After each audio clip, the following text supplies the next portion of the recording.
Oh, SirActionSlacks with his favorite blue-black aggro. Yes, indeed. That is also my favorite deck. Yes. I say that without a hint of sarcasm. Challenger gonna go with, I think, what we all agreed on as the strongest or at least the most consistent deck. Miss of Avernus already in hand.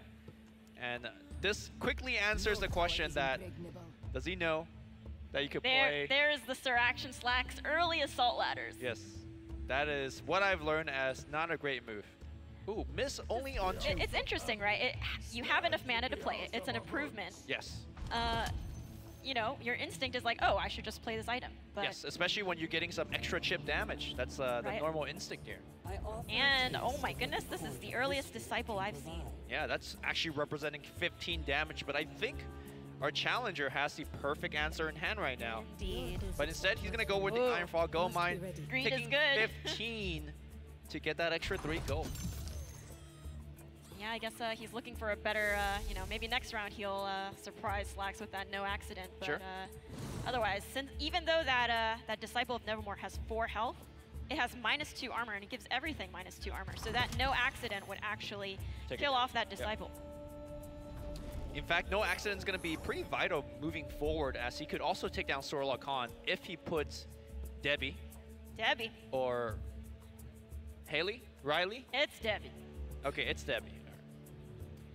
Debbie's going to go into the first lane, and Sorla Khan is going to hope that Debbie doesn't land right in front of him. Ooh. And it doesn't. Sorla gets a free hit onto the tower, unless our challenger puts down a Savage Wolf to soak up that damage for now. Sure. And, of course, our challenger has smartly saved that no accident. If he wants to, he can also just throw a hammer at Sorla Khan's face, and she's gone. Yep. This is going to be the hammer time. Take them down. Untested Grunt could have also came down, so our challenger actually had a lot of options. Yes. This lane now looking pretty strong. Okay.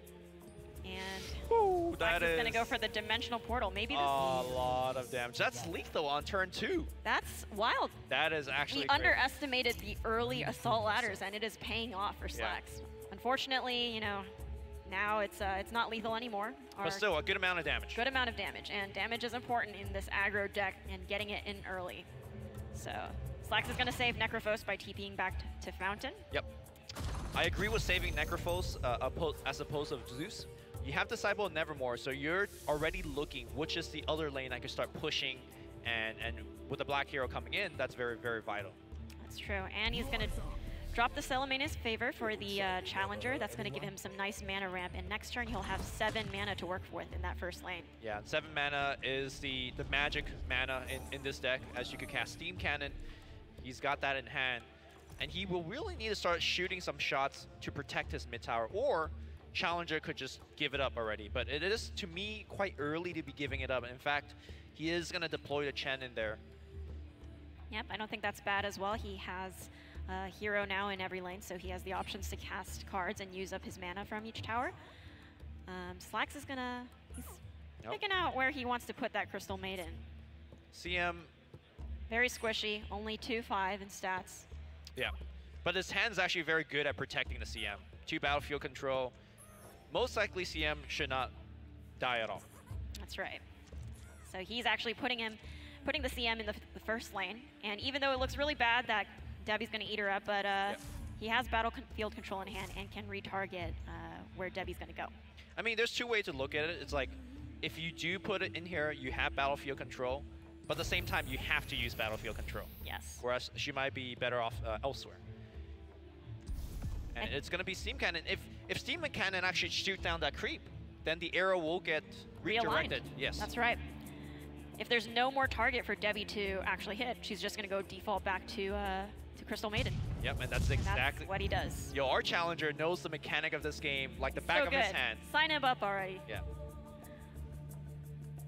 All right, so it looks like Crystal Maiden's going to die after all. Yep. Do you want to waste that teleport scroll to save or not? We'll see.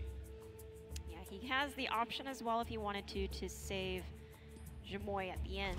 Okay. But just going to let CM die as she usually does.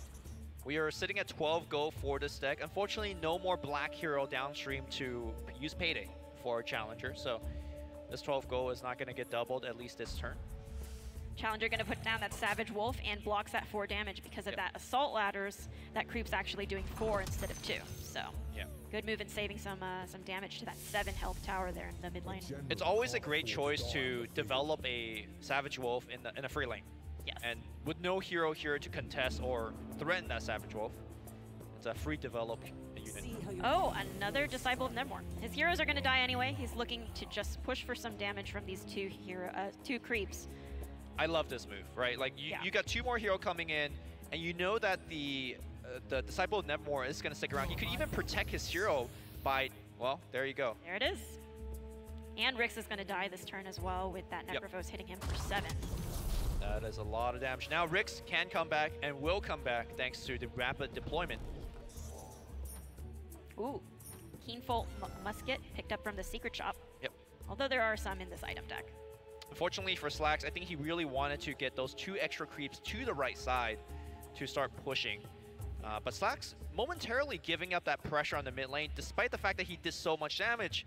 You still need that final bit of 7 points. Yeah, and it's looking pretty tough, especially with the 2 melee creeps going into the second lane for the Challenger as well. So that board is getting really wide, and it's hard to just push for that 7. Now, he does have cards like Ugladi Vando. Oh, Oglodi? Oglodi Vando in hand. Ooh, this is a perfect top deck. Ooh, Dimensional Portal. Yeah, Dimensional Portal, just straight up kill. But there's a silence. Oh, wow. Our Challenger knows what he's doing. With no spells to cast from Zeus, his static field can't proc, and there's no way that he can kill Debbie as a side effect. Gun's gonna come out, so no need to Fountain Flask. I guess you could technically Fountain Flask and put the Traveler's Cloak.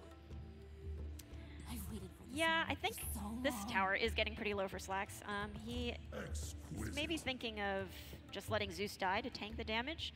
He's equipping some items anyway, but yeah, we'll see if he decides to TP out and surrender this lane. But that mid lane is looking scary too, so he has to decide what he wants to do here and where he wants to win. Question is, are we gonna see that untested grunt to come down? It will do 6 face damage, which is quite relevant. Yep, he's gonna use a steam cannon first to pick off Sorla at the end. Boom. Thanks. Gone, thanks to that negative armor. Disciple of Nevermore is often very good when you're pushing for that last bit of damage, and very risky when it's not that last bit of damage because it does make your whole board very weak as a result. Yes, and because of that -2 armor he gives, I wanted to make sure that this was a concept. I think when you first start playing, it's also hard to wrap around, but piercing damage is amplified by negative armor. Yes. So because Sorla has 5 health and had that negative armor effect, 1 steam cannon shot worth 4 damage still ended up killing Sorla.